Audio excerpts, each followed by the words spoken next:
Megan at Colorado Sugar Gliders, and today I wanted to talk about stress in gliders, what causes stress and how that stress looks. So if you go ahead and follow along with me, we will discuss those issues. Okay, so talking about stress in sugar gliders, I first wanted to go over a couple of things that cause sugar gliders stress.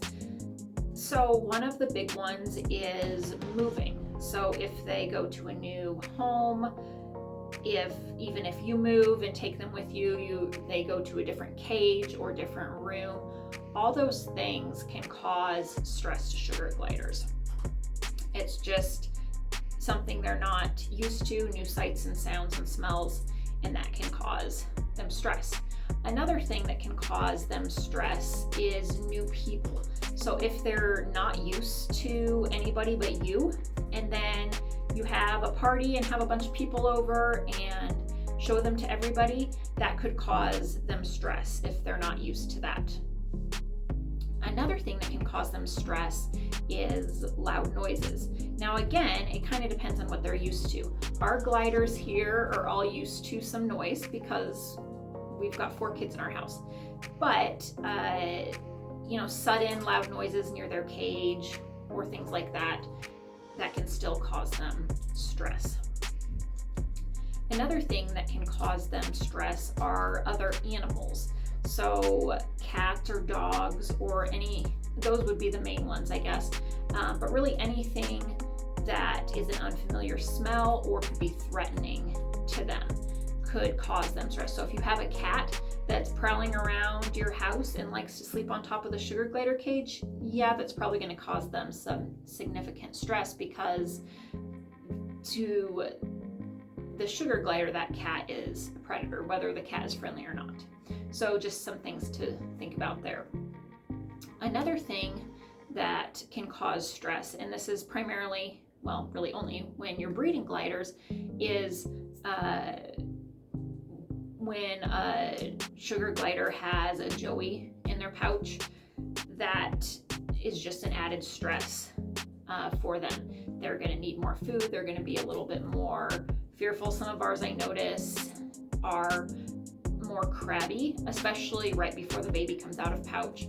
So just having young, you can think of, if you have kids, how you are when we have somebody else to take care of, that just causes stress. Another thing would be separating family groups. So when joeys leave their parents, there's going to be a little bit of stress involved there. And again, it'll go away, but they're just getting taken away from what's familiar. So another thing you may see is if you have 2 sugar gliders that are used to living together and you separate them for whatever reason, one is sick or who knows, that can cause them stress because those are their buddies.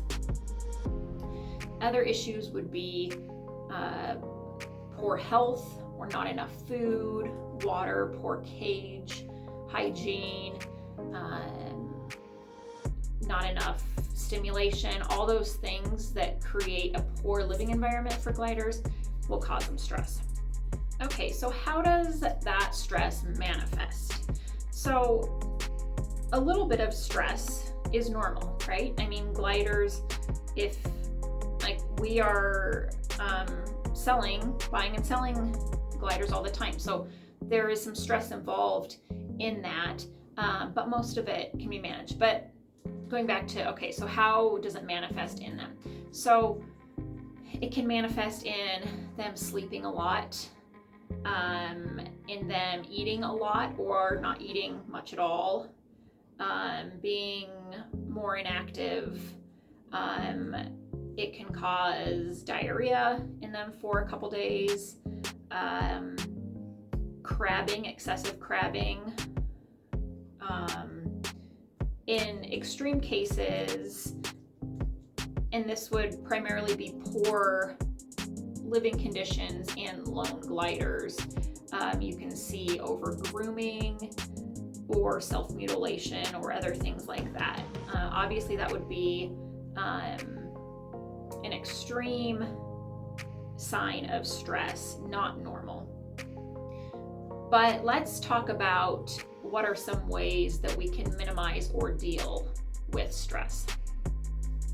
So as I said, stress to a certain degree is normal. It can't be helped a whole lot, but they deal with it pretty well if you give them what they need. So for example, when we get new sugar gliders, it's a new environment for them, new people. What we often do is put them in their new cage with their pouch that they came in, so it has their scent on it, and we just leave them in there for a day or two without trying to really hold them or be in their face. Just give them some time to acclimate, and that really helps a lot, just helping them feel safe.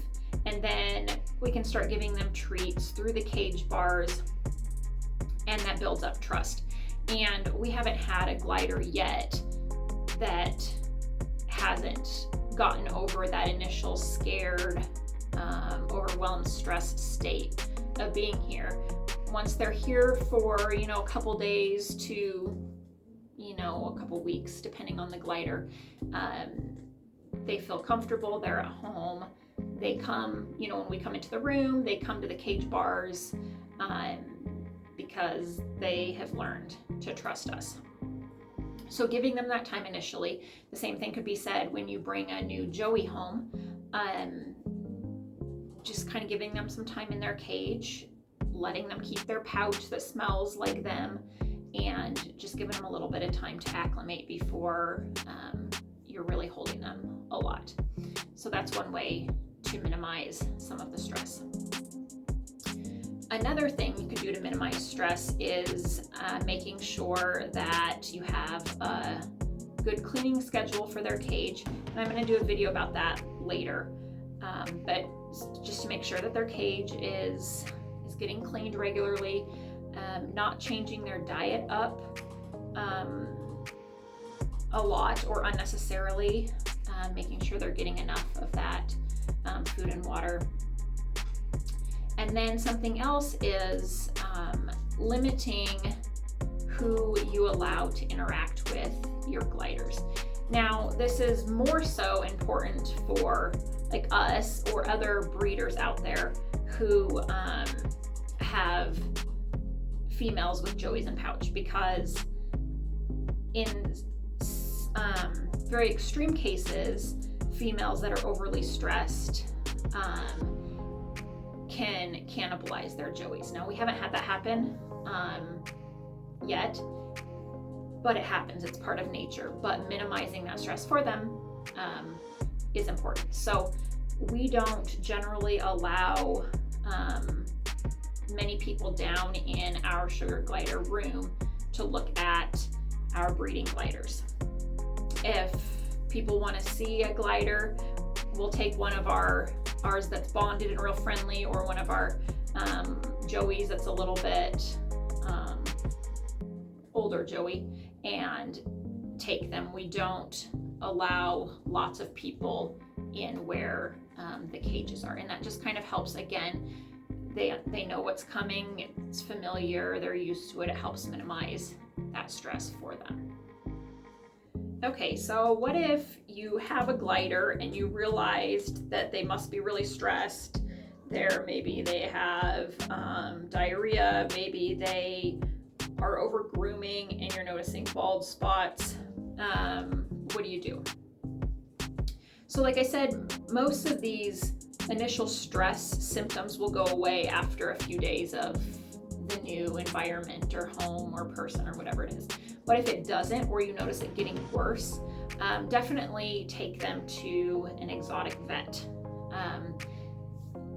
If they're having loose stools for more than a day or two, they can get easily dehydrated. So we want to watch that.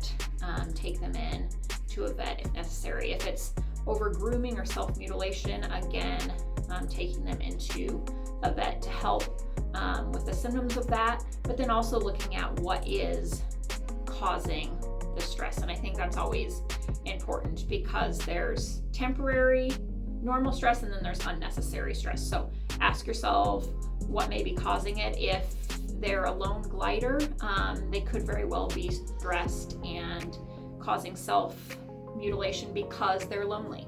So look at getting, another glider. But always, if you're concerned, take them to an exotic event. I hope this was helpful for you. If you have any more questions on this issue, please let me know in the comments below, and I would love to try to answer those for you. If it was helpful, if you could give me a thumbs up, I'd appreciate it, and subscribe and hit the bell icon, and you'll be notified when we do new videos. Thanks.